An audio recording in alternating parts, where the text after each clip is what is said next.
Okay, we're holding in the middle of a series, the 70 most difficult questions in Judaism. Some questions are more difficult than others. And tonight we'll be doing a mini-series. The following 4 or 5 weeks we'll be talking about zivugim, about soulmates, shidduchim, how that comes about, how come there's so many singles, some tips on how to get married, how to make sure you get the right one, why are people having such a hard time, how to keep your marriage intact, how to stay married, and so forth. Tonight we'll talk more about what a zivug is. What is a soulmate? The topic of tonight is one of those topics that is not very well understood. And unfortunately for many people, they may have certain illusions, certain expectations, certain ideas, and they're wrong. It's important to have the right perspective, the right hashkafa, in order to approach this topic correctly. Rabbis tell us a very, very important point, and really it is one of the most fundamental points in Judaism, and that is Hakol bidei shamayim chutz mirat shamayim. A Jew needs to remember throughout his life that just about everything in his life is conducted from above. It is predestined from before, except for Yirat Shamayim, how one conducts himself, if he's righteous or wicked, if he performs a good deed or not, that is in his hands.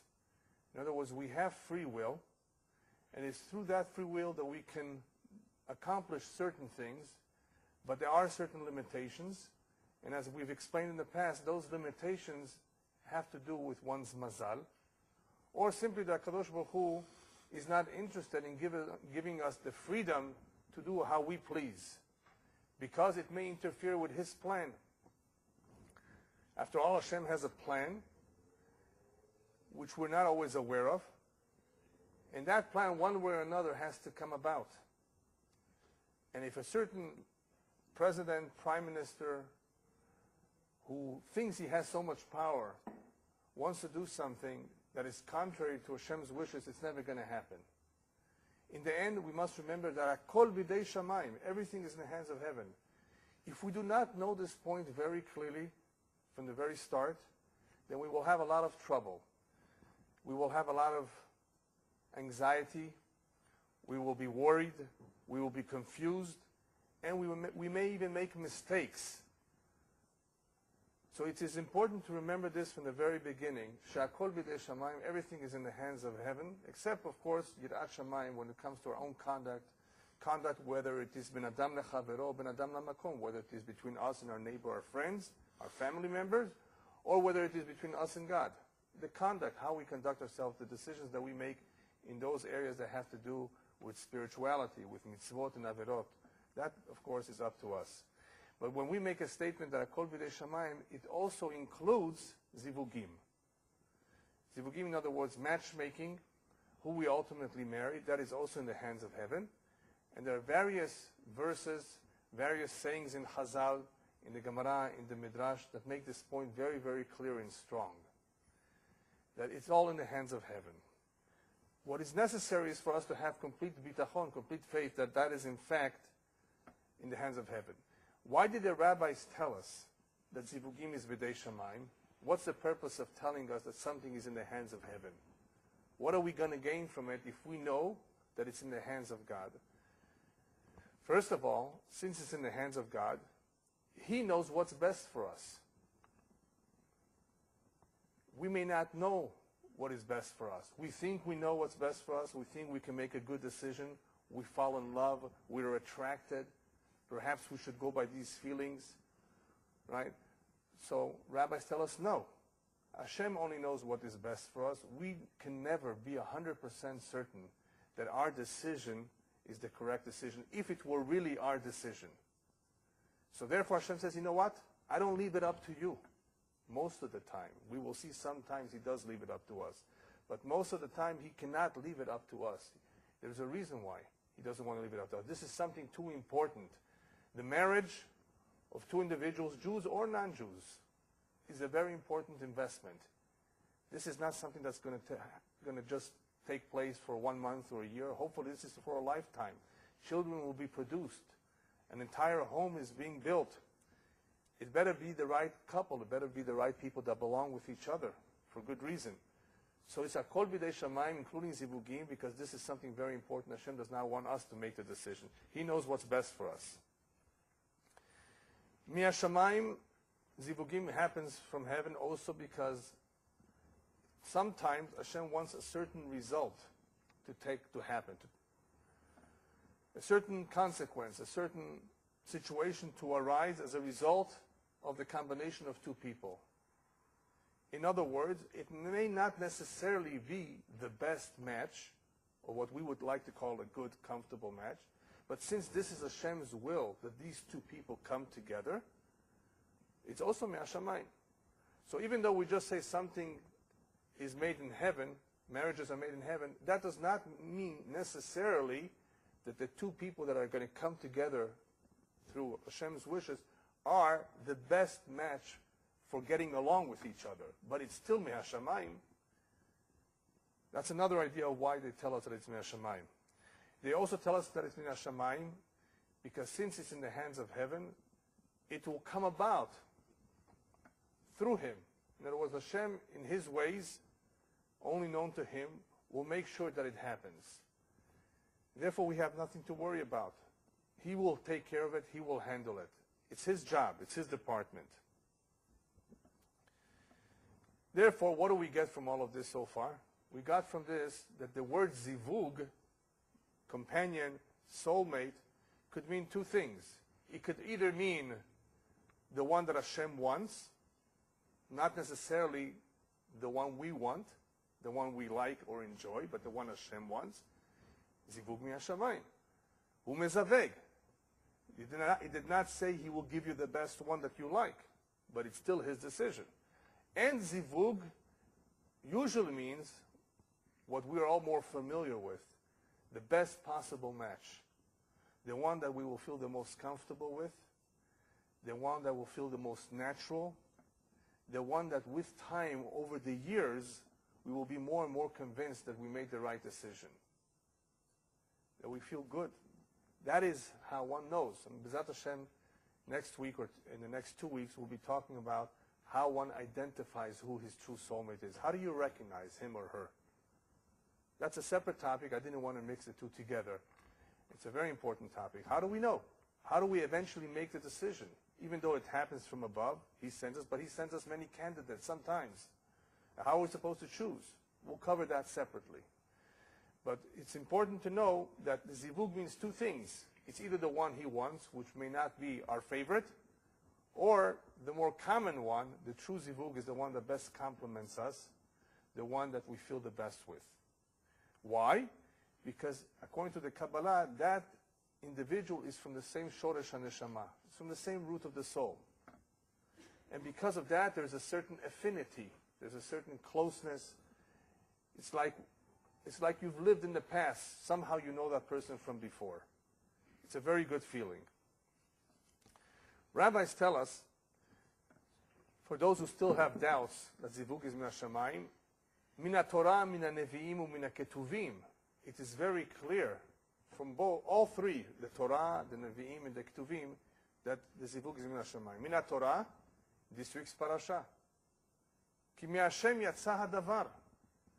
Lavan, Betuel, everybody together agrees and admits that what happened between Eliezer and Rivka proved that this is the zivug for Yitzchak.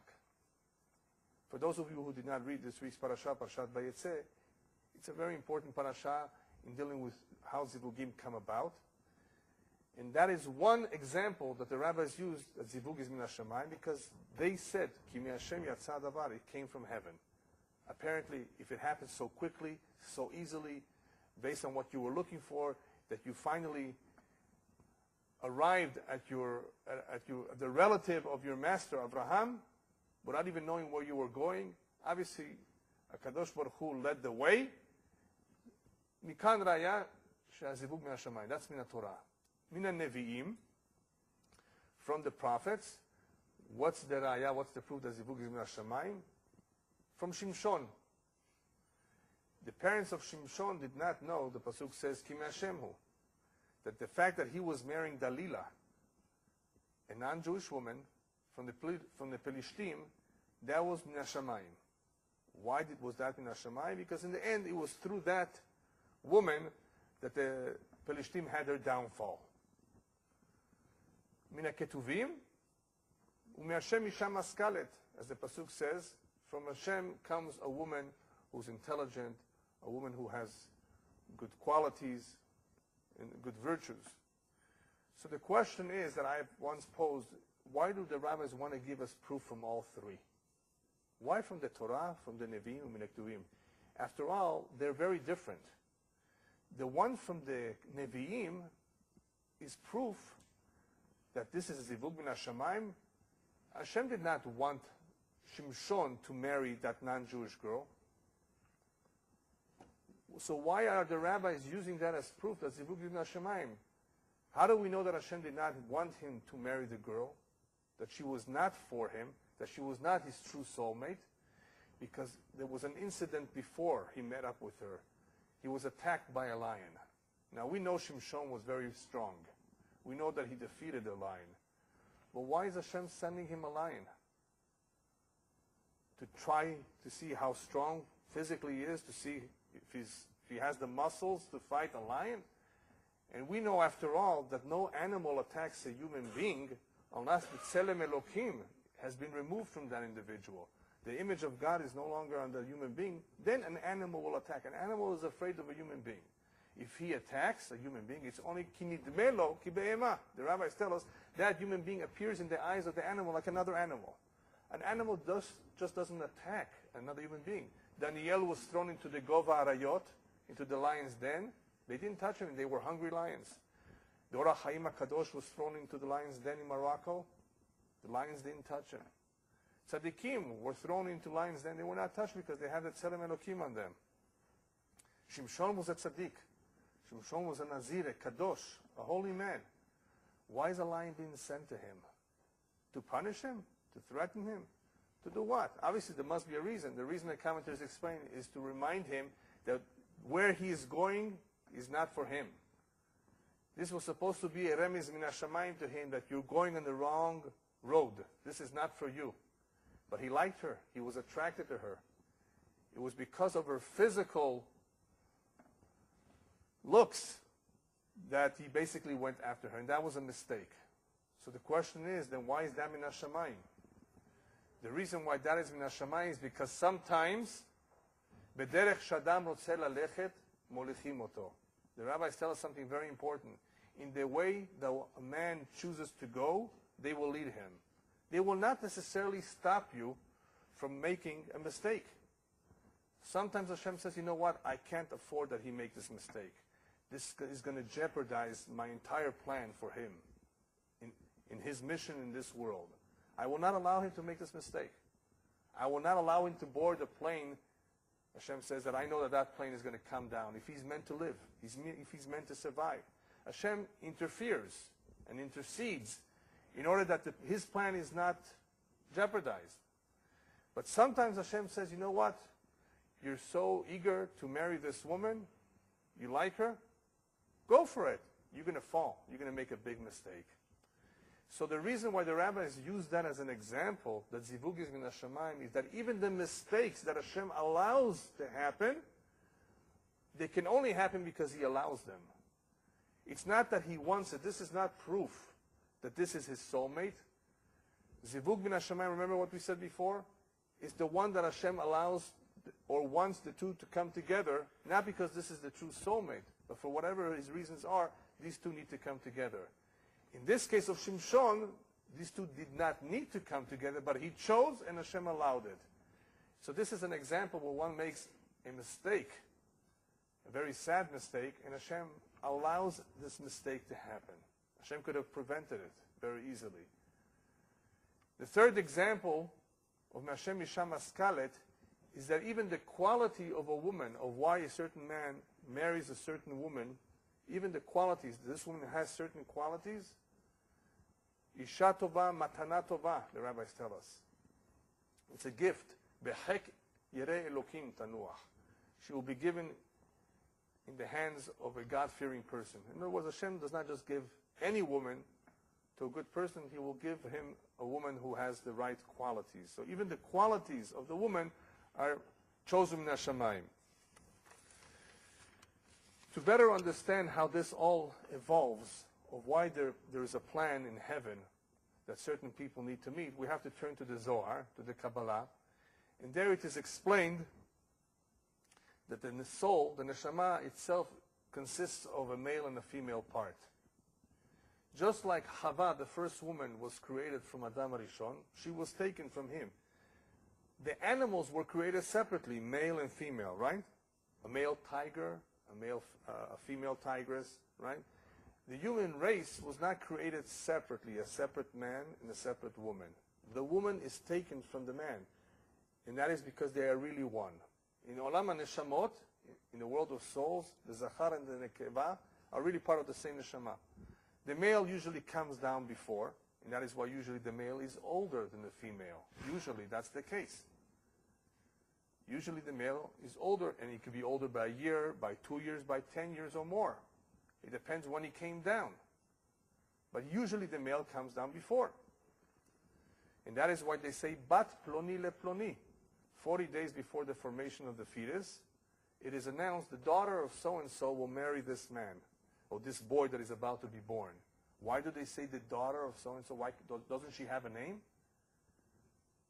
No, she doesn't have a name because she hasn't been born yet. So they say where she will be born, in whose household.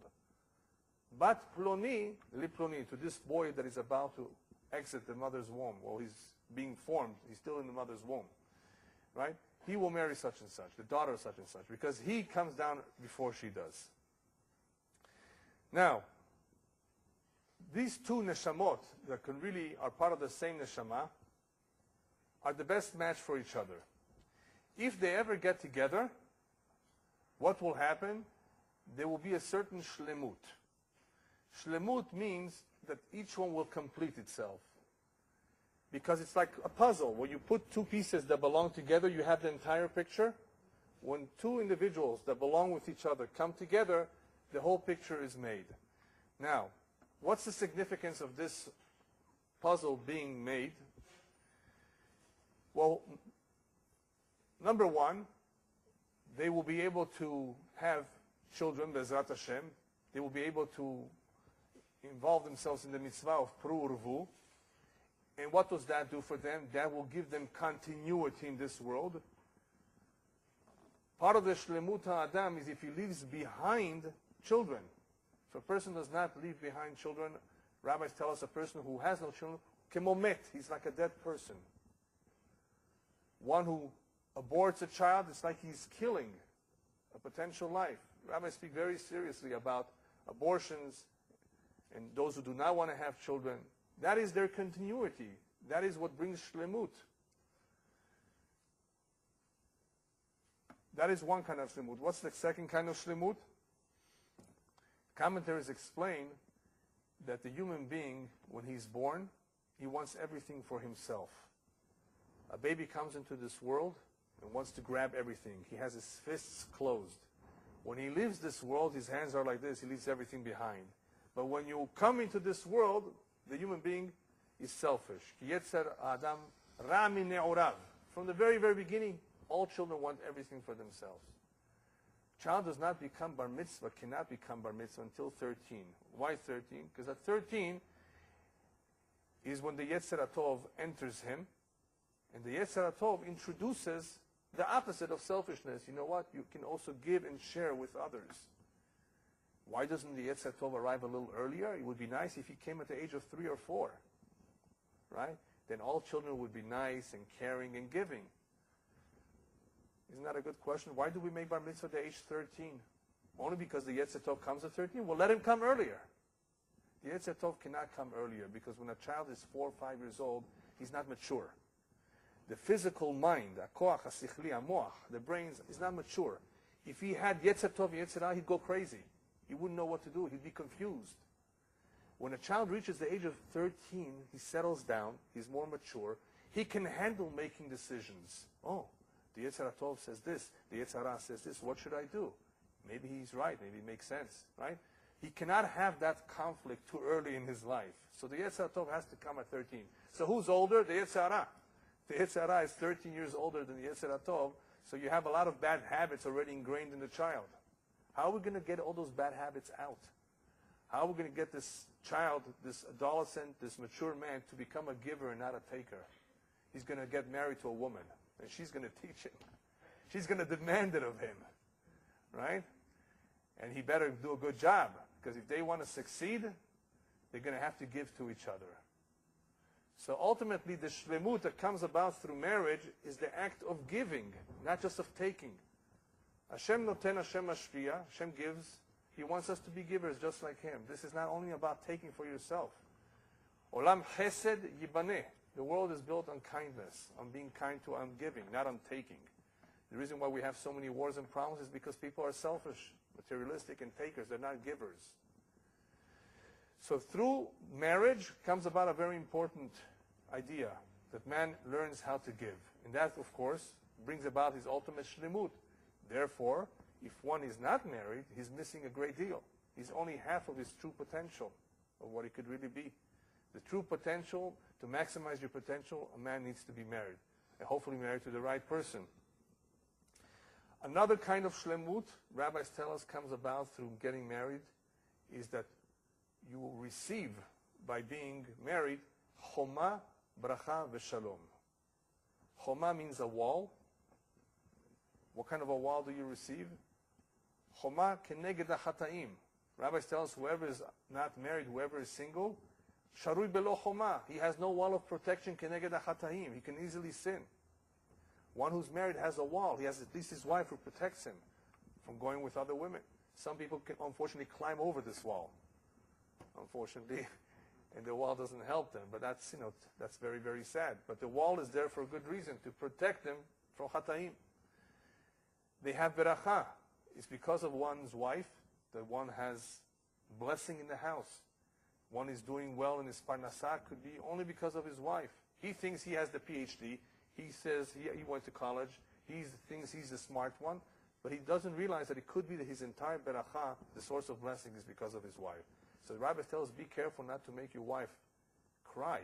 Because if your wife cries, if she sheds tears, that can spoil your parnasah. Because she's the source of the parnasah, of the blessing. And then there is shalom. Choma, bracha, v'shalom. What's the shalom? Shalom means peace. What kind of peace? Peace of mind. If one is married, he has peace of mind. Not because his wife is going to iron his shirts, not because she's going to cook for him. That helps too. But the real peace is peace of mind. Shalvat hanefesh, yishuv hada'at, as we call it in Hebrew. That comes about through being married. If a person is alone and single, he's mutrad. He's very, very confused and bothered, and he's not at peace with himself. So there's tremendous benefits to gain by getting married. Now, we talked about shlemut. Shlemut means that one completes himself, one can maximize his ultimate potential. That can only happen, of course, if one has met the right one. If one has met the right one, the other half, that will be his best partner. She will be an ezer kenegdo, as the Torah says. She will be a true helper. They will both have a similar goal, similar values. They will work together, not against each other. And that is how they will complete themselves. So this can only happen, truly happen, if one has his real other half. Now, the rabbis tell us that this other half has been predestined.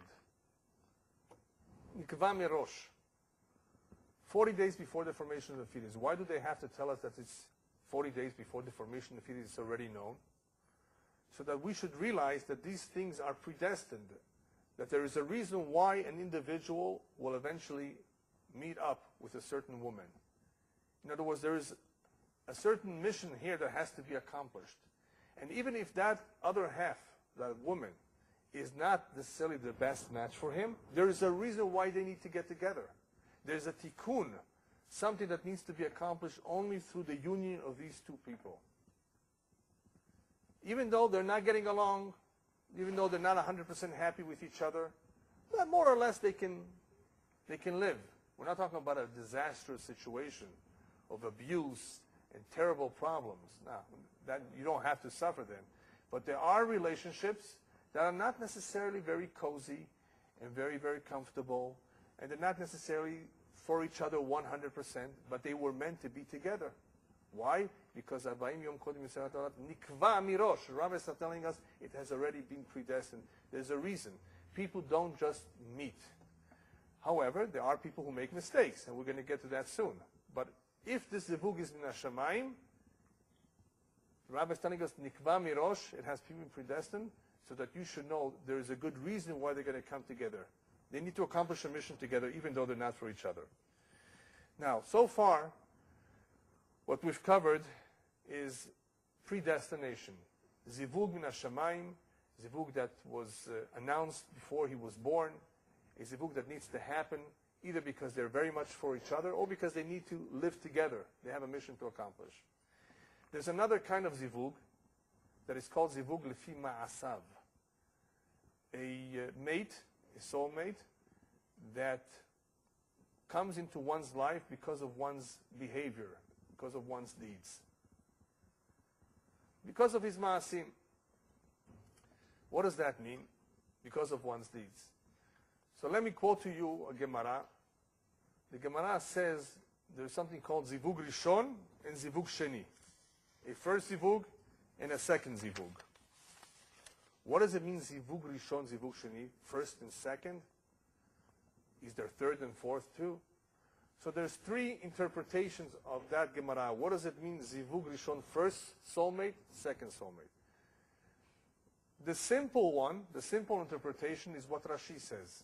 The commentary Rashi says, zivug rishon number one means the right one. Lefi mazalo, the one that really belongs to him. But there's also sometimes a situation where one did not get his real zivug, and he got what's called zivug sheni. The title of a second zivug goes therefore to any other woman who's not his real soulmate. Okay? So it can happen that one will get his zivug sheni and will not have his zivug rishon. In other words, that he will marry a second zivug, one who is not his. And why did that happen? Because the zivug sheni is lefi ma'asav. It's based on his deeds right now. Even though 40 days before the formation of the fetus, when he was still in the mother's womb, and he was not righteous or wicked, because he wasn't born yet, there was somebody predestined for him that was his other half. In the end, when he turns 22, 23, 24, 25, whenever he decides to get married, he's a bum. He's not behaving himself. He's an addict. Who knows what's wrong with him? Do you think they're going to give him that beautiful, nice girl that is righteous and kind? Why mess her up with this bum? He's not behaving himself. So he has to get something lefi ma'asav, according to his present situation, his current status, based on his deeds. And if his deeds are not appropriate, he's going to get one that is not the best match for him. He's zivug sheni.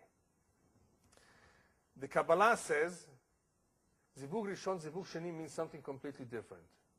Not that the Kabbalah disagrees with these two terms that I said before, but they have an additional interpretation of what zivug rishon and zivug sheni is. Zivug rishon means the first time you come down into this world.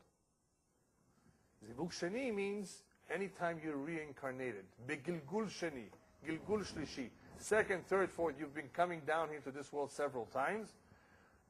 Usually, most of the time, one will not get his wife from a previous lifetime the next time around. Just because the man has to come down for another trip, for another life, it does not mean that he gets to take his wife from his previous lifetime. Sometimes yes, sometimes no. So according to the Kabbalah, zivug sheni therefore means the zivug that one will get because of his ma'asim, depending on how good of a person he is, based on the reincarnation that he's in. So sheni means what? Second or third reincarnation. So if he's good, then if he's a good person now, his wife, original wife back. sometimes. If he's good in his last life. If he was really good, then he's able to bring his wife from the previous lifetime. But not everybody gets that. Only Hashem knows who does. No. Usually, zivug sheni, according to this interpretation, means that because this is a gilgul means that you're here reincarnated because of some tikkun that you have to perform that you did not finish or do correctly in the previous lifetime. Therefore, you're not going to get the exact same one. But you're still going to get the best and closest match, the one that's from the same root of your soul, which is, of course, something good, but not the original one. So zivug sheni will depend on what? It will depend on the maasim. Then there's a third interpretation, which is very simple, and that is zivug rishon is your first marriage, zivug sheni is your second marriage. No. What's a second marriage? Widow. In other words, could be your wife passed away. If one's wife passed away and he remarries, then the second wife could be a zivug sheni, but that's not always so. That's not always so. Why? Because zivug sheni, according to this interpretation, all it means is the second time around. The second relationship. The second relationship does not necessarily mean it's bad. It's just a second wife or third wife. Many people have a successful second marriage that's sometimes better than the first. I'm sure many of you have seen that or heard about it. That sometimes people do better the second time around. What does that mean? It could be that the first one was not his real one, and finally he did teshuvah, or he did something right, and he was able to get his real second half the second time around. So zivug sheni being lefi ma'asav, being that the second one is always according to his deeds, he may be able to get his real other half just in case the first time around he did not get it. Or it could be that just the second woman, at the age of 95, he wants some company, and they give him some woman, who's willing to marry a 95-year-old man, So that will be a second zivug for him. Now, it is possible, however, that each one of his wives will be his real zivug. How do we know? It all depends if they have children together or not. It depends on how many years they live together. And this is a very sensitive topic. Why is it a sensitive topic? Because what does a woman do who was married twice? Or what does a man do who was married twice? Who should he be buried next to? Who should he be buried? His mother? Yes, that may be a compromise, huh? Yeah. Isn't that an interesting question? Man got married twice, a woman got married twice. Who should she be buried with?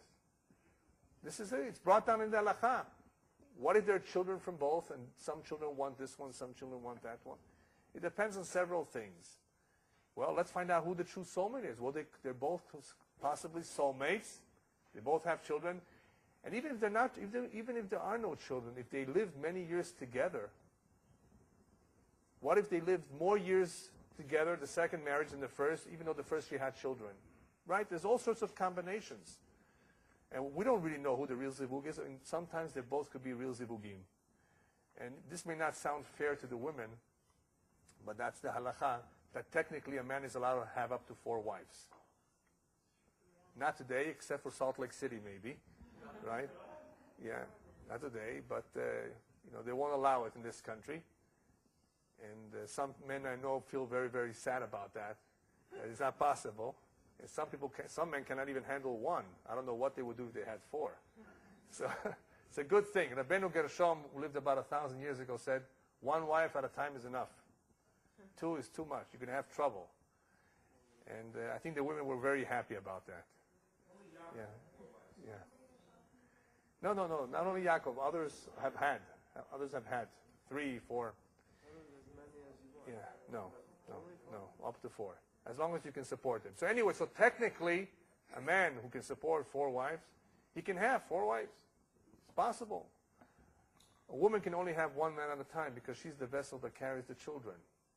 The moment the husband puts the ring into her finger, they create a certain channel that cannot be broken, through that channel, all the souls that are going to come down, the children, are going to go through that channel. If she goes to another man, she's creating a short circuit, ketzer, and that's what produces a mamzer, a bastard. A woman, therefore, that she carries the children. She's the one, the vessel that receives the soul. She cannot be married to 2. I mean, you can only be married to 1. You can only receive. You can only have 1 channel. A man can, of course, have more than 1, technically. He's the one that gives. He's not the one that receives the souls. So therefore, it's possible for him to produce neshamot, to bring down neshamot in other women. But anyway, obviously today it's not relevant. But the point here is that man can be married more than once, and it could have two wonderful, good marriages. What will it depend on? If they're both good marriages, on his ma'asim. Because the second time around, even if it's the real one, will still depend on how his ma'asim are. Is he meritorious now or not?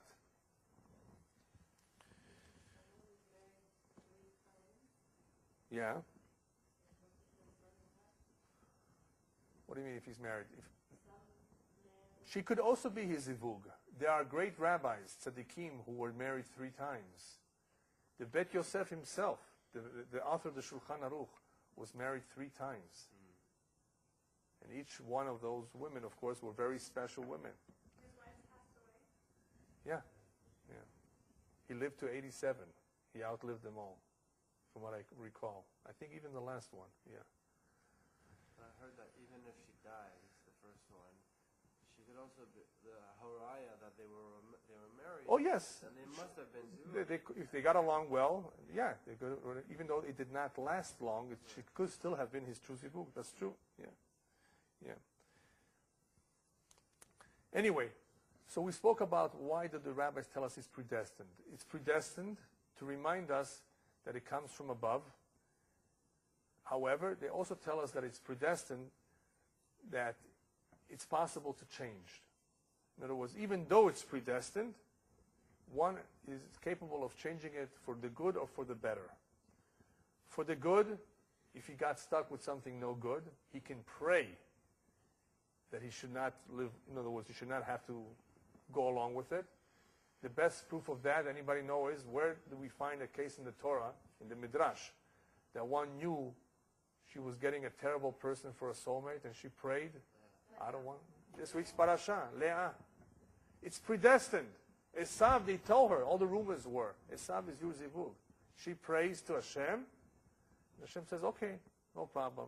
That's because she had 6 boys already.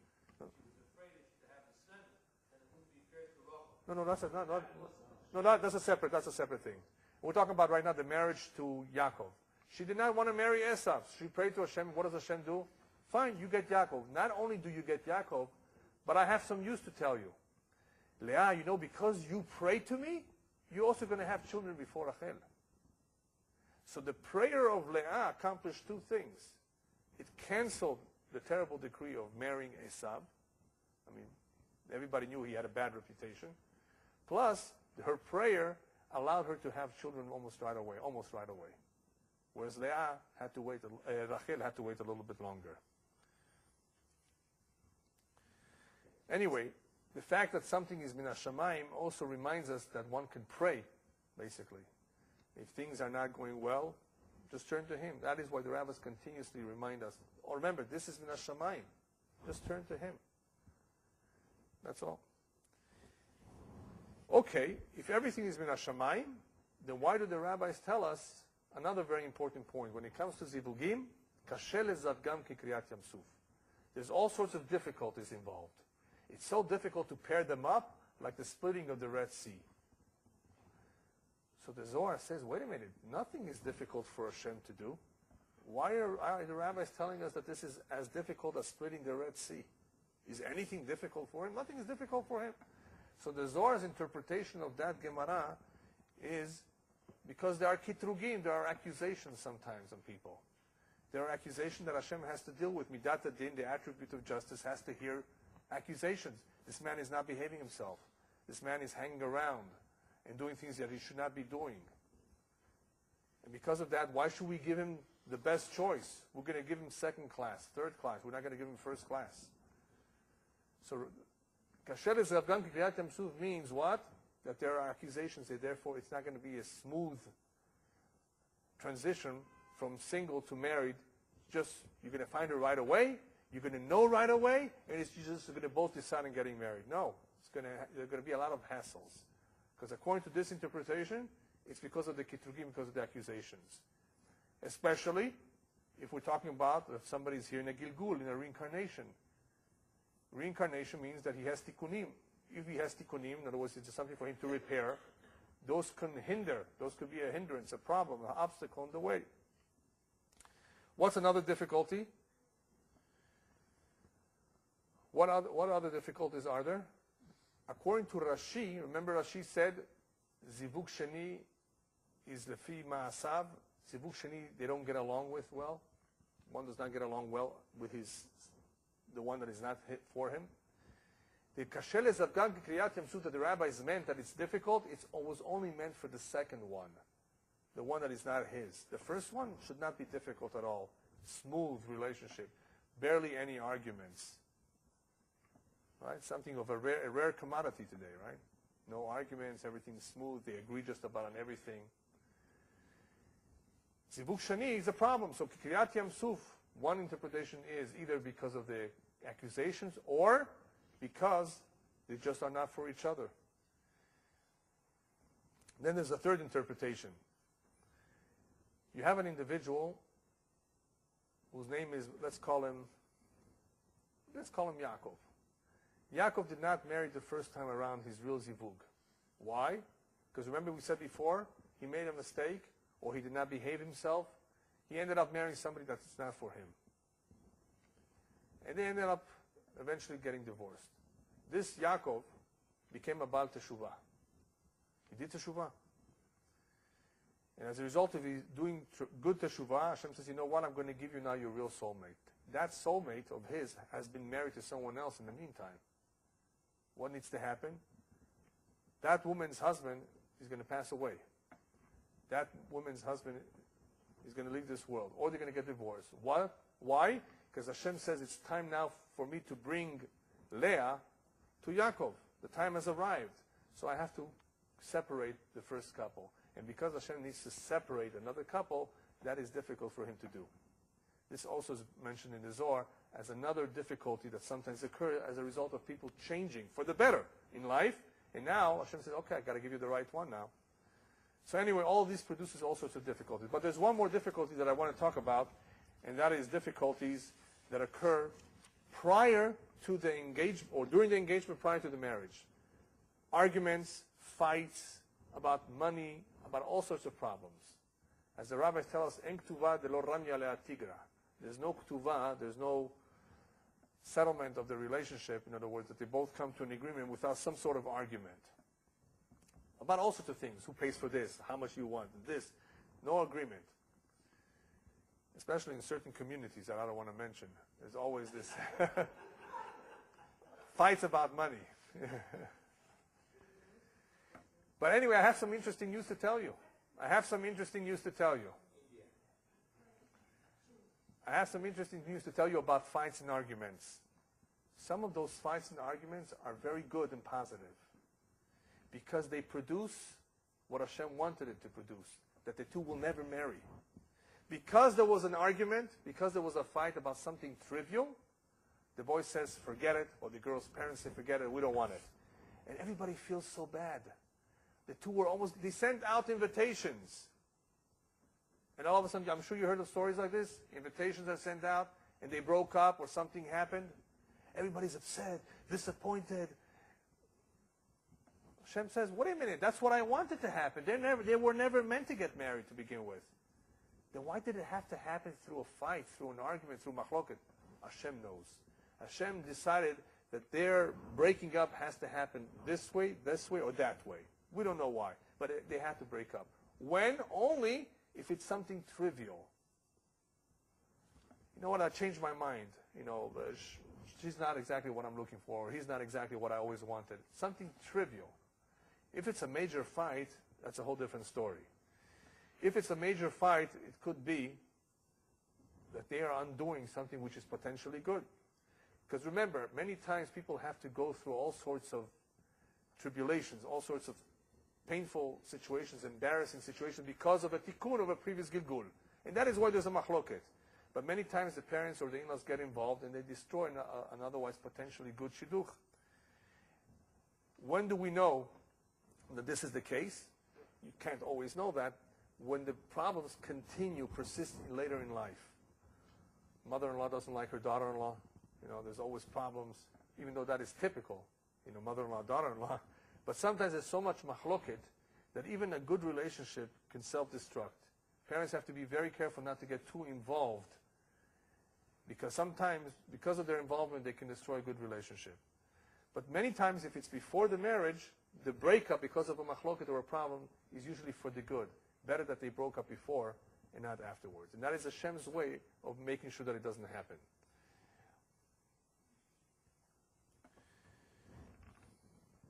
Therefore, if something happens that is trivial, something small, something insignificant, nobody should feel bad.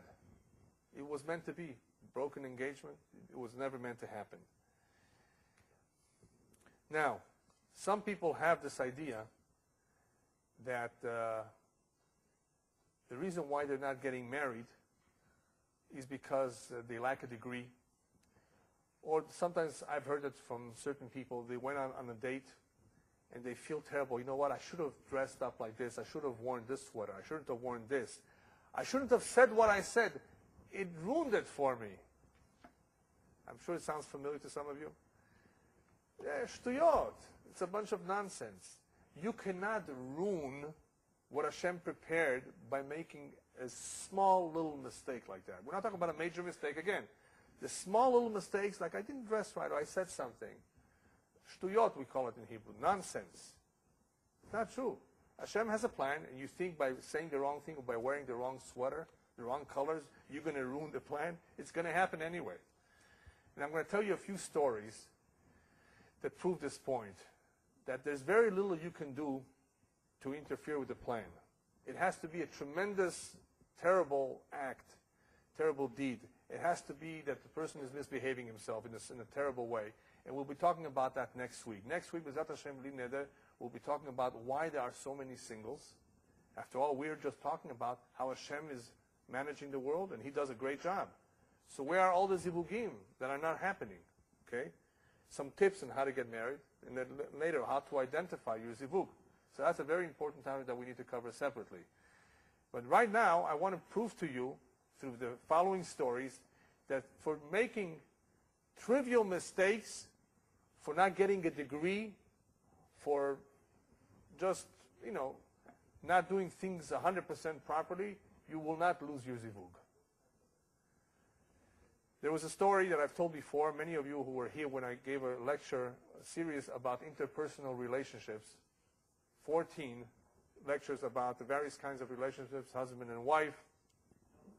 And the series is available online at EnglishTorahTapes.com. All 14, husband and wife, and it covers astrology a little bit, and parent and children, neighbors and friends, and it covers the entire gamut of relationships with husband and wife, including those who are about to get divorced. It's a very important series. So some of the ideas may sound familiar to you, some stories may sound familiar to you. Nevertheless, it's important for me to repeat them. There was one case where there was an individual who had a terrible neighbor. Every time a shidduch came up for him, that neighbor ruined it for him. He went over to the matchmaker and says, this guy's a terrible guy. He's not an honest person. He just bad-mouthed him. So the single man went over to the Chazon Ish, the Tzaddik Levachak, Kvod Harav. The guy is ruining all my shidduchim. Everything that comes his way, people ask, the neighbor asked, he's ruining everything from me. He says, don't worry, all the shidduchim that he ruined for you were not meant for you. When the real one comes, he'll be out of town. Or he'll just keep his mouth shut for whatever reason. If it's meant to happen, don't worry. The real one, nobody will interfere. But one who does not have bitachon, he thinks, somebody's ruining it for me. Nobody can ruin it for you. If it's meant to happen, it's going to happen. There's another story that I'll briefly go over, even though it's a longer story of how it came to be, of a girl that was born with a large stain on her face. A large stain that was visible, somewhat of a reddish stain, not very appealing. And she was having a very hard time. As soon as she went out on the first date, there was no second date. The boys didn't want to go out again. And you can imagine her neighbors, her friends, her parents feeling sad for her. But sure enough, one time, somehow, of course everything's min hashamayim, there was somebody in the house where she was, and they started talking. They went out, And eventually they got married. And they asked the boy, well, wait a minute. Didn't you notice when you first saw her that she had a big stain? No, I never noticed it. And by the way, now that I see it, it doesn't even bother me. You see? The real zivug will not notice it, and even if he does notice it, it won't bother him, because everyone has a zivug. But my favorite story is the story with the Rashash. Rashash was a rabbi who lived in the early mid-1800s, great rabbi who wrote a very important commentary to the Talmud. He's a rabbi of a town, very important, respectable person. He used to lend people money. He used to have a gemach. And he was very organized. Every time he lent money, he had a little book where he wrote down the name, the amount, the day that it was taken, and the day when it was repaid. So the tailor of the town came to borrow some money. Rabbi gave him the money, wrote down his name, and the man left. Tailor came back after 3 weeks to pay the loan. The rabbi was very busy, engrossed in a sugya, in a certain part of the Talmud, difficult part of the Talmud. And he basically took the money and put it in the back of the book that he was reading, inside. And he, of course, as a result of just putting the money in, did not write the man's name down because he was so busy, he just took the money. Tailor went home. A couple weeks later, time passes, Rabbi calls the tailor, where's the money I lent you? Rabbi, I paid it. I gave you the money. I don't remember. I have good records. I'm a good bookkeeper. I didn't write down your name. That means you never paid me. But Rabbi, I'm telling you, I was there. You don't remember I came in? No, I don't remember. If I would have seen you, I would have written it down. So they had an argument. What do you do when two Jews have an argument? You go to Bet Din. Whatever Bet Din says. Yeah. So they go to Bet Din, to the court. And what does the court do? Listen, the rabbi is an honest person. He claims you owe him money. You don't have a receipt that you paid. So the only thing we can do is ask you to swear. And according to the halakha, if you swear that you paid, then you're exempt. You're prepared to swear? Yes, Rabbi, I'm prepared to swear. As soon as the rabbi heard that this man is prepared to swear in his eyes falsely, he says, oh, no, I'd rather him not swear, God forbid, falsely. I'd rather let go of the money. I forgive him. That's it. I don't want him to swear falsely. The word spread, unfortunately. Machloket spreads like fire, and people found out. The tailor got a terrible reputation as a result of this, how he went against the rabbi. He was an ungrateful person, did not return the money. He was prepared to swear falsely. So in shul, they did not give him any more aliyot. He was not given the respect that he had before. And of course, the whole town was against him. As a result of the whole town being against him, he had to move out of town, further away, and do business only with non-Jews, because nobody even wanted to do business with this dishonest tailor. One day the rabbi is sitting down, learning from that same book, turns over some pages, and he finds the bundle of money. And he caught himself. He says, oh, how terrible. I just realized what happened. How terrible of me to have accused somebody falsely. What do I do now? So he went over to the tailor. He found out that the guy had to move out of town. He felt terrible. He says, I'm sorry, please forgive me. I found out that you really gave me the money. I just didn't realize it. He says, Rabbi, it's already too late. You ruined my reputation. I don't have parnassah. My livelihood is ruined. What good is it that you asked for my forgiveness? Look what you did to me. Don't worry, come back to town. You'll get your job back. You'll get your position back. He says, yeah, but what's that going to help? People still will disrespect me. People still will look down at me. No, I'm going to get up in shul and I'm going to make an announcement that it was my fault. It was my mistake, that you were righteous. So, Rabbi, they're not going to believe you. They're going to think that you had pity on me, and that is why you're saying what you're saying, but it's not the truth, So the rabbi says, you know what, you got a point. Yeah, you got a point. So what can we do? So the rabbi says, I have a great idea. I have a young daughter, and you have a young son. Let's make a match between them. And if the rabbi's daughter marries the tailor's son, well, people are going to for sure believe that you are a big tzaddik if you can marry the rabbi's son. Rabbi, if you do that, I 100% will accept your forgiveness. If you do that. And of course, that is exactly what happened, and the tailor came back, and they lived happily ever after. Now, what's the point of the story? This would never have happened ordinarily had the rabbi not misplaced the money.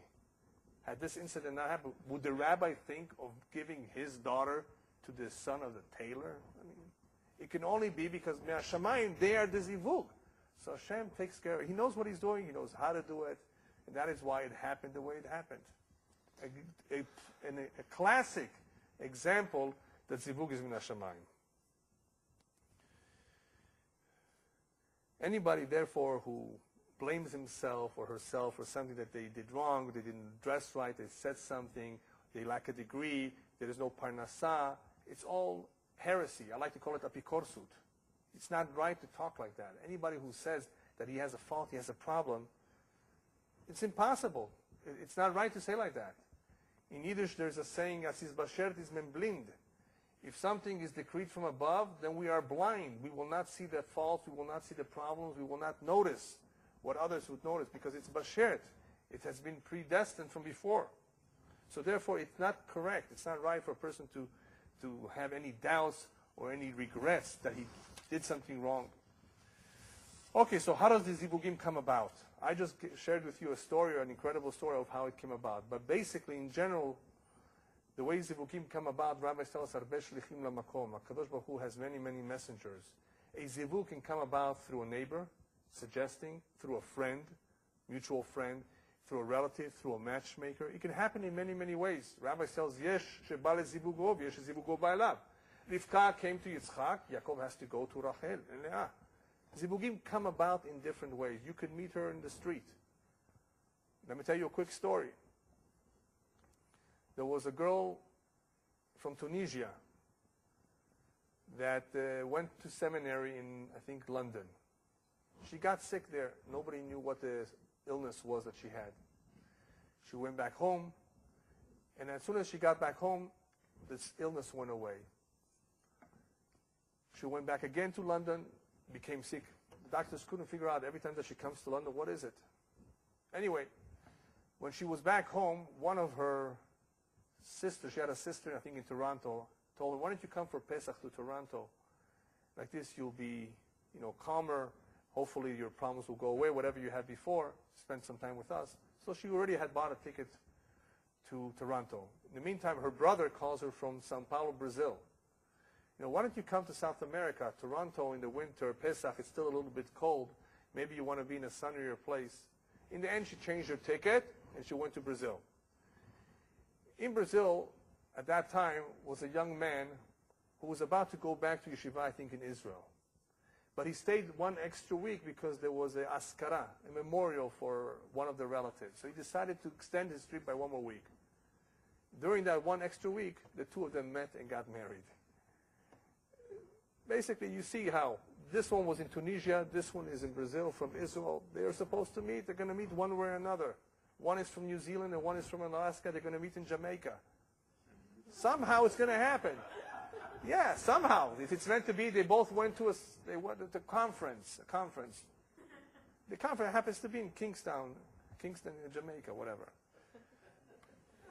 Hashem put it into their mind to go on the same cruise, on the same trip, and that's how it happens. So zivugim can happen in many, many ways. Okay, so now we've come to one of the last points. We talked about how everything happens min hashamayim. But nonetheless, people have ruined it for themselves. And we're going to talk a little bit about that more next week, but I'll tell you briefly that a person can ruin it for himself, can push it off. He can decide he doesn't want to get married. What are you going to do then? People don't, he's not interested. He sees that his parents got divorced, chas v'shalom.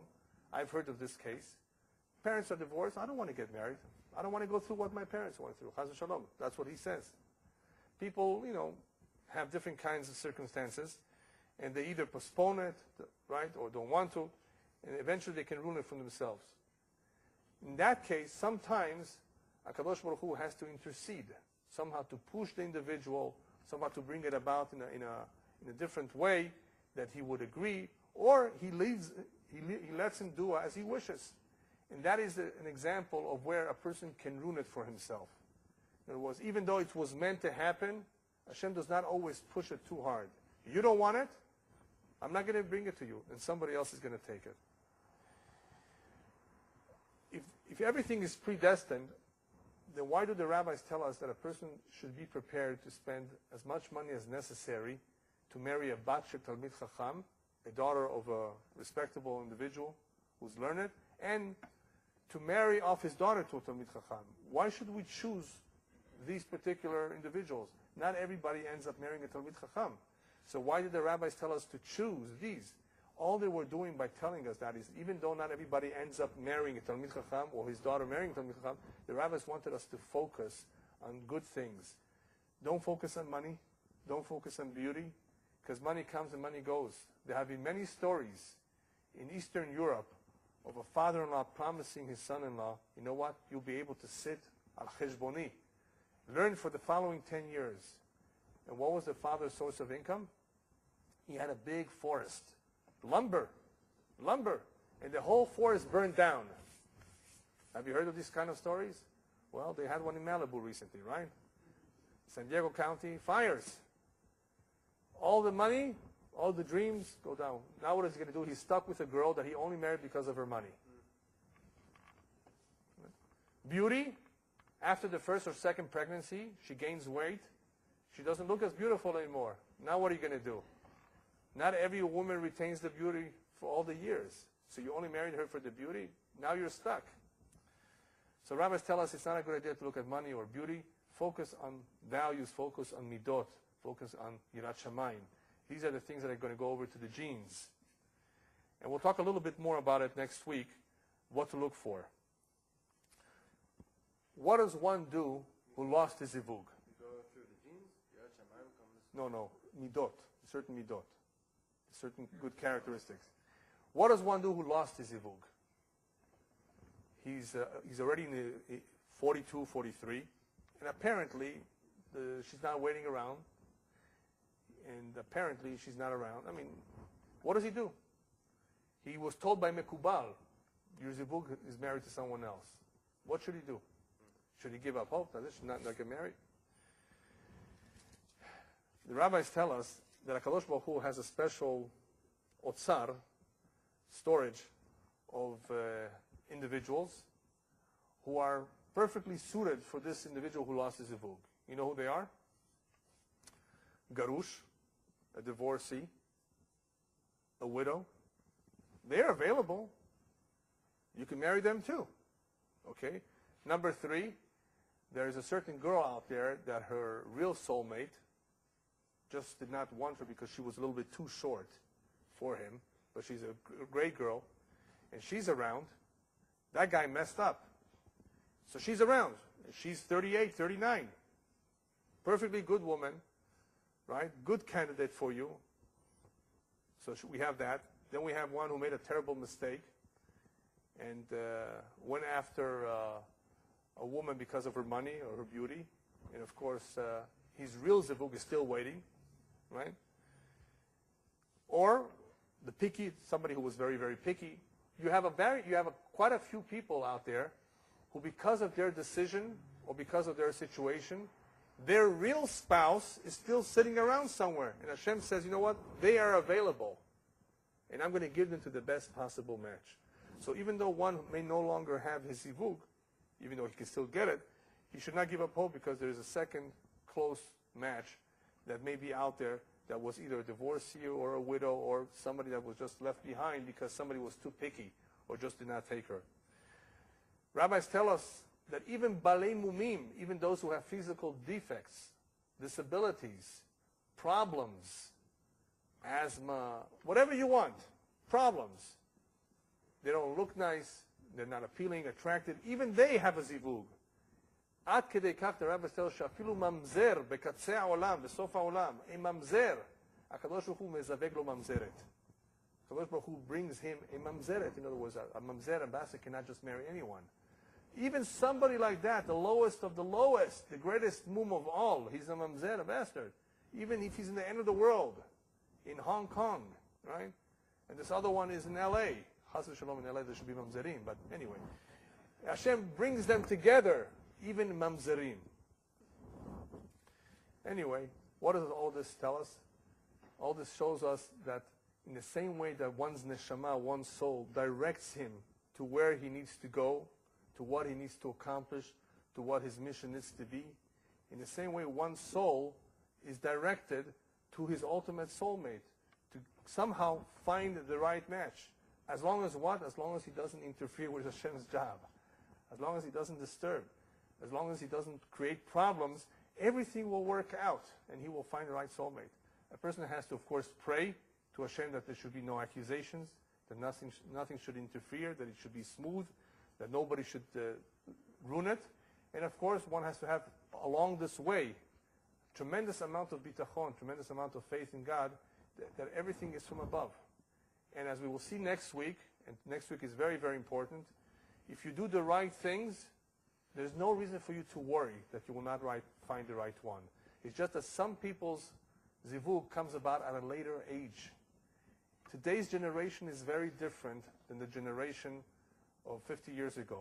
And even though it's next week's topic, I'm just going to tell you, for those of you who may not come here, that this is, the Kabbalists of this generation say that this is a generation of tikkunim.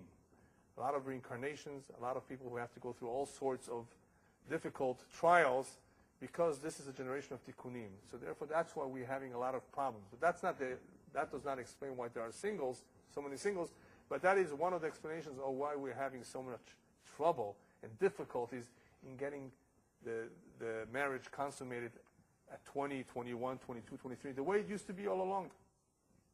By Hasidim, it works incredible. The boy and girl don't barely go out. They go out once, twice, that's it. The parents already decided between themselves. And you wonder, how could the parents decide? Hashem uses every family, every situation, Hashem uses that to bring about the zivug. If one family or families, the parents are the ones that are going to make the decision or help make the decision, that he puts it into their head who to think of. If another young man or young girl, if their way of deciding is through feeling of chemistry, then Hashem is going to say, you know what? You're going to know who your soulmate is by feeling if there is chemistry or not. If another couple way of figuring it out is by just looking at certain qualities, then it's going to happen by that individual having those qualities. In other words, the zivug will happen one way or another, but it does not happen the same with everyone, because everyone is different. Everybody has different criteria of what they're looking for. And Hashem says, well, I have to use their criteria to bring it about. So the important thing for those of you who are still single is to not lose hope and to pray to Hashem and remember that it's all in His hands. Thank you very much.